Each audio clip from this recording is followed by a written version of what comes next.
Hey guys, and welcome back.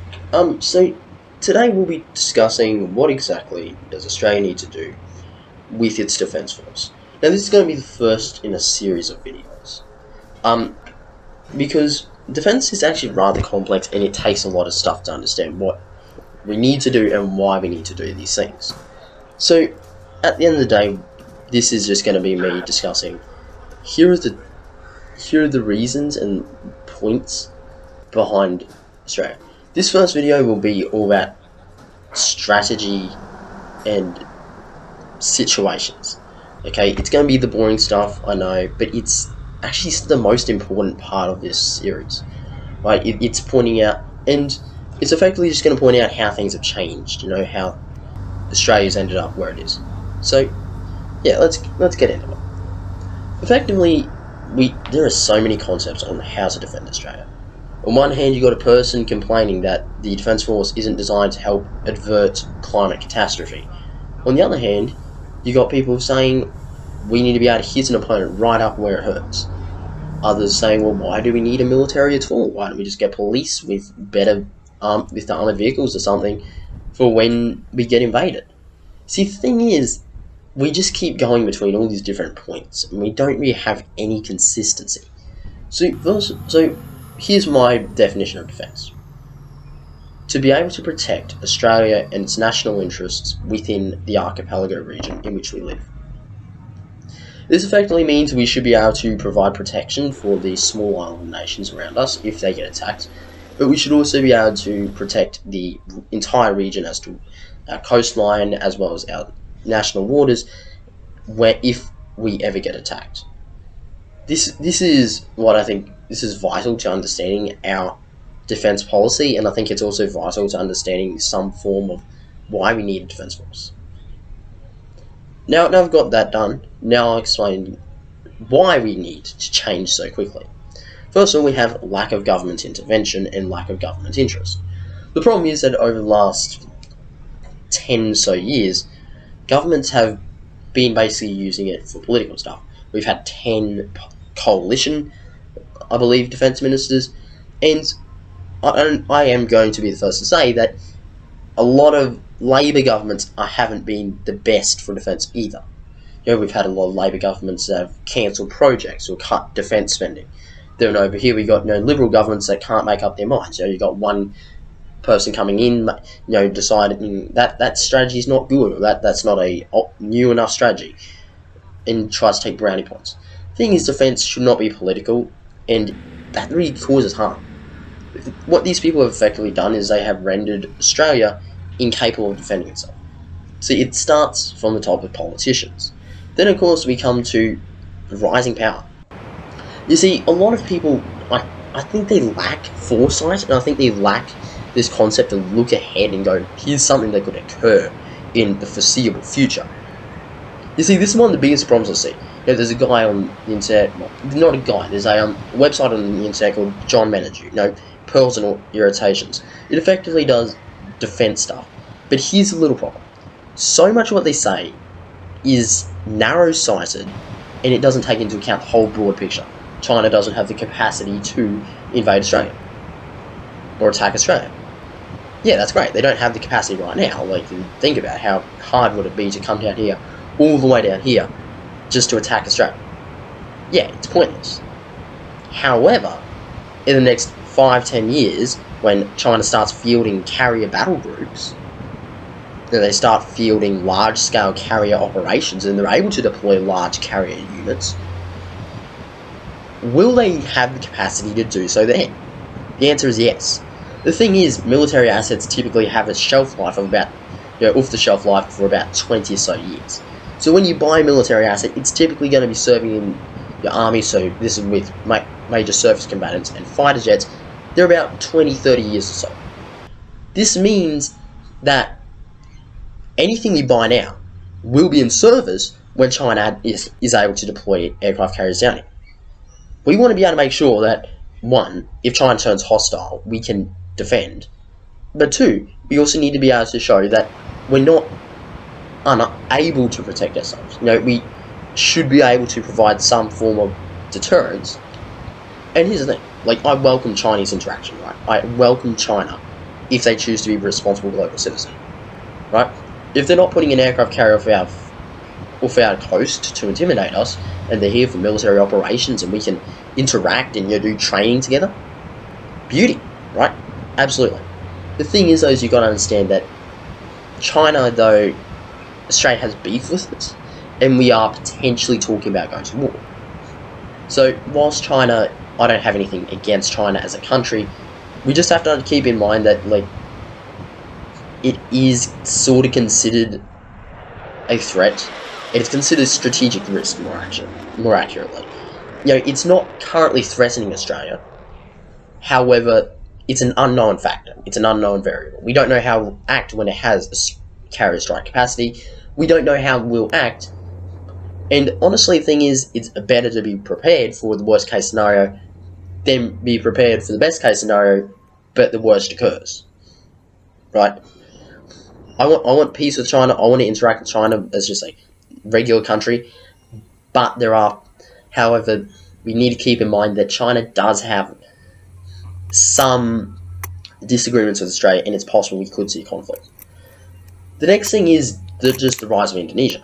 You see, what we're seeing here, Indonesia and India, and what I'm going to quickly just say here is that we've seen a lot of smaller, older countries that Australia hasn't had beef with, or Australia has had issues with, and a lot of these countries are now rising. Right? A lot of them are growing in terms of military, economy, and all that sort of stuff.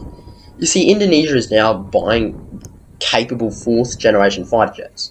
They're looking at good programs, they're looking at good warship projects. And this is just the thing. The fundamental problem is really, can we actually protect our borders? Can we protect our country if any of these countries choose to go rogue or choose to attack? And this is where we need to understand that there's so much at hand here. You see, countries close to us that we have a history of conflict with. Yeah, Indonesia's our friends right now, but again, this is forward thinking. This is not right now in the moment. This is forward thinking. And the problem is that we don't know. You see, what Australia has failed to do is establish some capacity to protect ourselves using the strategy anti-area access and area denial. This effectively means that we can't protect our country. So, because we got such a large land mass and coast, so we have to prevent enemy access. The problem is we lack a military that allows us to prevent enemy access, which fundamentally takes away from our defence force's actual capacity. In other words, our strategy has been really squandered, and also the thing is, we don't have a single, and this is the thing I'm just going to mention now, we don't have a single modern asset that's really brand new, off the shelf, and we don't have anything that's effective in the jobs we need it. That's the big problem at hand. The F-35 is great, but we don't have any long-range strike capacity. We don't have long-range cruise missiles, and we don't have a long-range bomber. So, the F-35 isn't a long-range bomber. I need to make that adamantly clear.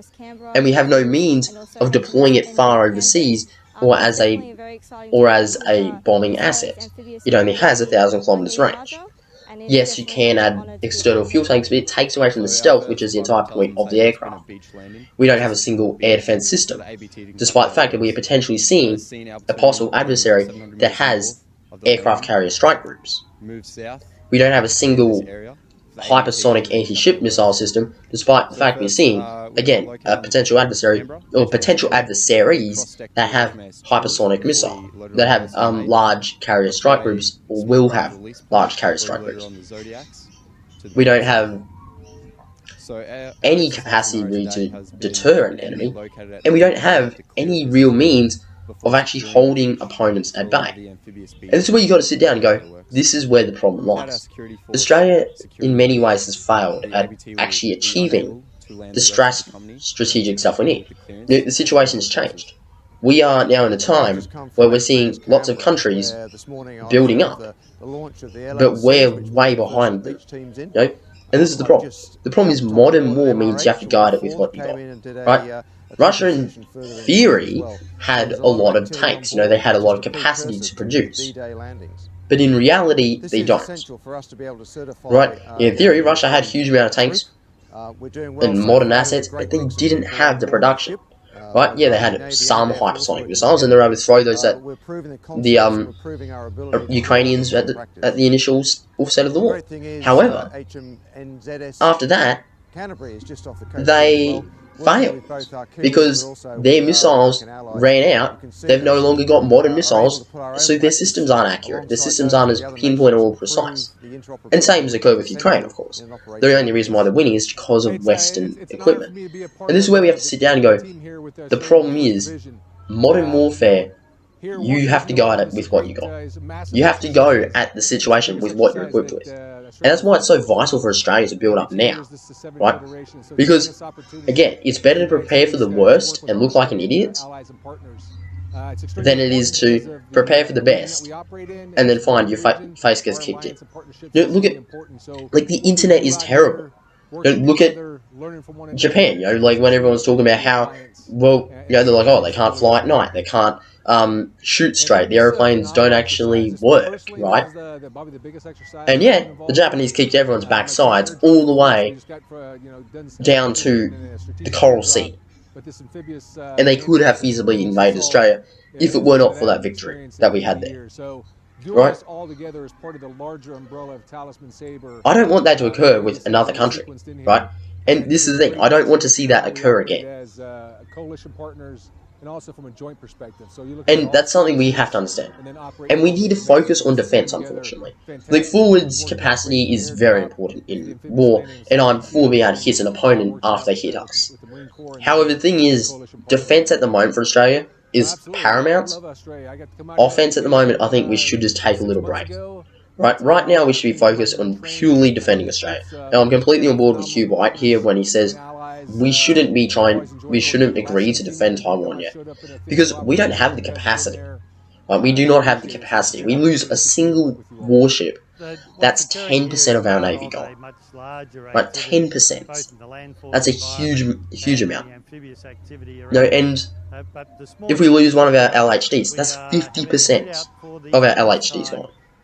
Yeah, and that's the sort of thing we got to understand. We have a tiny navy, and we have a huge amount of territory we got to defend. No, of course, you know, we got to now quickly discuss that we need long-range missiles, better air defense capacity, anti-ballistic missile systems. It's a must, as well as drones and various other assets. But yeah, that's it for now. But I'll be discussing in the next video. I'll be talking about the Navy, and over the next few months I'll discuss the Army and the Air Force, and as well as potential missile strike or drone capacity. Yeah, I hope you guys enjoyed this. If you did, please leave a like and subscribe. It greatly helps the channel, and I will catch you on the next one. Thank you very much. Bye. Why an amphibious capability provides